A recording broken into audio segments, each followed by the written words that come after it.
ఢిల్లీ కొత్త ముఖ్యమంత్రి రేపు ప్రమాణ స్వీకారం చేయనున్నారు. రేపు ఉదయం 11 గంటలకు ప్రమాణ స్వీకార కార్యక్రమం జరుగుతుంది.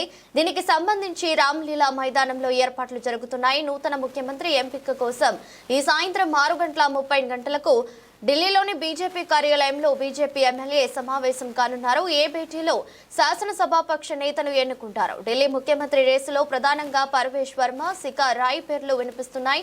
వీరితో పాటు ఆశిష్ సూద్, రేఖా గుప్తా, విజేందర్ గుప్తా, సతీష్ ఉపాధ్యాయ్, జితేంద్ర మహాజన్ పేర్లు కూడా పరిశీలనలో ఉన్నట్టు సమాచారం. మంత్రి పదవుల కోసం ఇప్పటికే దాదాపు 15 మంది పేర్లతో కూడిన జాబితాను సిద్ధం చేసినట్టు సమాచారం. ముఖ్యమంత్రి ప్రమాణ స్వీకారానికి 20 రాష్ట్రాల ముఖ్యమంత్రులకు ఆహ్వానాలు పంపారు. 50 మంది సినీ తారలు, పారిశ్రామికవేత్తలు, దౌత్యవేత్తలకు కూడా ఆహ్వానాలు వెళ్లాయి. వీరితో పాటు బాబా రామ్దేవ్, స్వామి చిదానంద, బాబా భాగేశ్వర్, ధీరేంద్ర శాస్త్రితో పాటు పలువురు మత ప్రముఖులు హాజరు కానున్నారు.